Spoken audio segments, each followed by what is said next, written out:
बिस्मिल्लाहिर्रहमानिर्रहीम। अस्सलाम वालेकुम। मेरा नाम डॉक्टर यावर है। उम्मीद है आप लोग खैरियत से होंगे। आज मैं आपसे बात करूंगा ऑटो इम्यून डिजीज़ के बारे में। तो इम्यूनिटी के बारे में बात करते हैं कि इम्यूनिटी जो है किसी भी इंसान के अंदर उसका दिफाई निज़ाम को कहते हैं। रीज़न ये है बात करने की कि जो ऑटो इम्यून डिजीज़ हैं वो बहुत तेज़ी से वर्ल्ड में फैल रही हैं। इनफैक्ट ये थर्ड नंबर पे आ रही हैं after cancer and cardiac disease. कुछ जगहों पे तो ये फर्स्ट नंबर पे भी तस्वर की जाती है।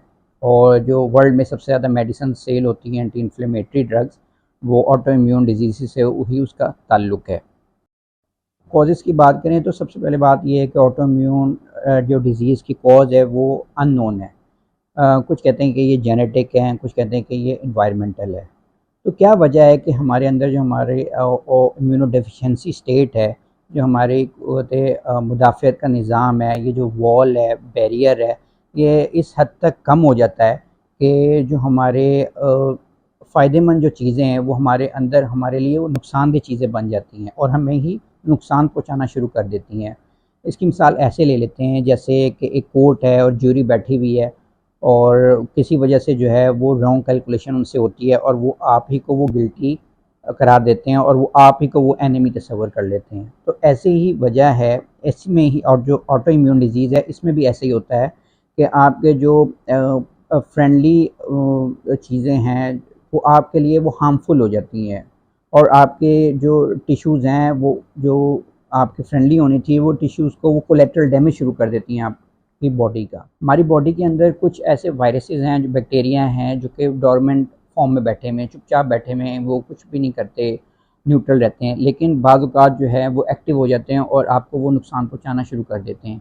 तो इस कंडीशन को अपॉर्चुनिस्टिक इन्फेक्शन कहते हैं। इस कंडीशन को डील करने के लिए हमें मेडिसिन की ज़रूरत होती है, जिसका नाम है प्रेडनिसोलोन। इन प्रेडनिसोलोन के जो हैं अपने जो हैं वो काफ़ी ज़्यादा साइड इफ़ेक्ट्स हैं।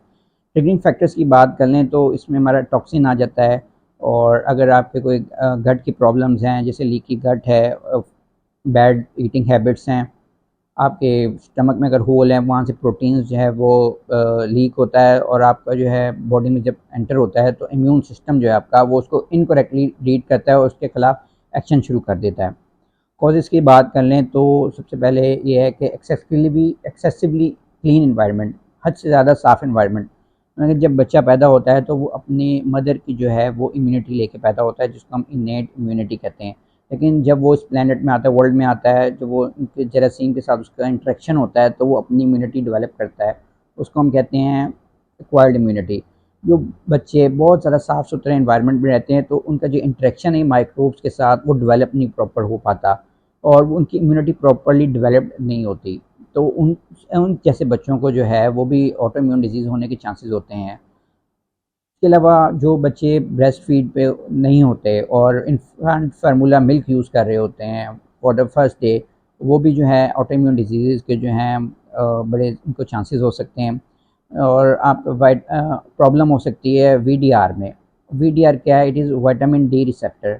विटामिन डी जो है सिर्फ एक विटामिन नहीं है, it is a strong steroid जो कि आपकी बॉडी के पूरे इम्यून सिस्टम को जो है वो रेगुलेट करता है। हमारी बॉडी में तकरीबन 90,000 जीन्स हैं जो कि विटामिन डी के साथ लिंक्ड हैं। अब जो लोग जिनको कोई जेनेटिकली प्रॉब्लम होती है विटामिन डी रिसेप्टर के साथ, जैसे पॉलीमॉर्फिज्म, तो उसके अंदर जो है जो वायरसेस और जो बैक्टीरिया हैं वो विटामिन डी रिसेप्टर का पाथ है वो ब्लॉक कर देते हैं और पेशेंट जो है वो ऑटो इम्यून डिजीज़ का शिकार हो जाता है। सर्टेन ग्रेट लॉसेस की बात करते हैं कि अगर किसी को वो लाइफ में बहुत बड़ा मेजर लॉस हो जाए, जैसे खुदा न खास्ता कोई फौतगी हो जाए करीब की, कोई डिवोर्स का प्रॉब्लम आ जाए, कोई जॉब बड़ी चली जाए अचानक, तो वो स्ट्रेस में आ जाता है। उसमें जो है कॉर्टिसोल लेवल्स जो हैं एकदम बढ़ जाते हैं और वो आपका इम्यून सिस्टम सप्रेस कर देता है और वो जो बाहर के पैथोजन इन्फेक्शंस को जो है वो इंट्रोड्यूस करवाता है बॉडी में और वो बहुत जो है पेशेंट ससेप्टेबल होता है कि वो ऑटो इम्यून डिजीज़ डेवलप कर जाए। इसके अलावा जो लोग बहुत ज़्यादा एंटीबायोटिक्स यूज़ कर रहे होते हैं, तो वो जो आपके गट के अंदर, आपकी बॉडी के अंदर फ्रेंडली बैक्टीरियाज़ हैं, माइक्रोब्स हैं। देखिए, आपकी बॉडी, हमारी बॉडी का जो 80% इम्यून सिस्टम है, वो सारा माइक्रोबायोम है। यानी गिव एंड टेक चल रहा होता है कि वो हमें फ़ायदा पहुँचा रहे होते हैं, हम उनको फ़ायदा पहुँचा रहे होते हैं। अगर हम उनको ही तबाह कर देंगे किसी वजह से भी या बहुत ज़्यादा एंटीबायोटिक्स लेने से भी, तो उनके अंदर ऐसे पेशेंट्स में भी बड़ा ज़्यादा प्रॉब्लम हो सकता है ऑटोइम्यून डिजीज़ डेवलप होने का। तो ये कुछ वजूहात थी कि जिसमें ऑटोइम्यून डिजीज़ डेवलप होने के चांसेस होते हैं, और इसकी एक ट्रीटमेंट पे भी बात करेंगे इंशाल्लाह ताला नेक्स्ट वीडियो में। उम्मीद है आपको ये वीडियो मेरी पसंद आई होगी। आपने मेरे चैनल सब्सक्राइब करना है और लाइक करना है। इंशाल्लाह ताला फिर मिलेंगे। अल्लाह हाफ़िज़।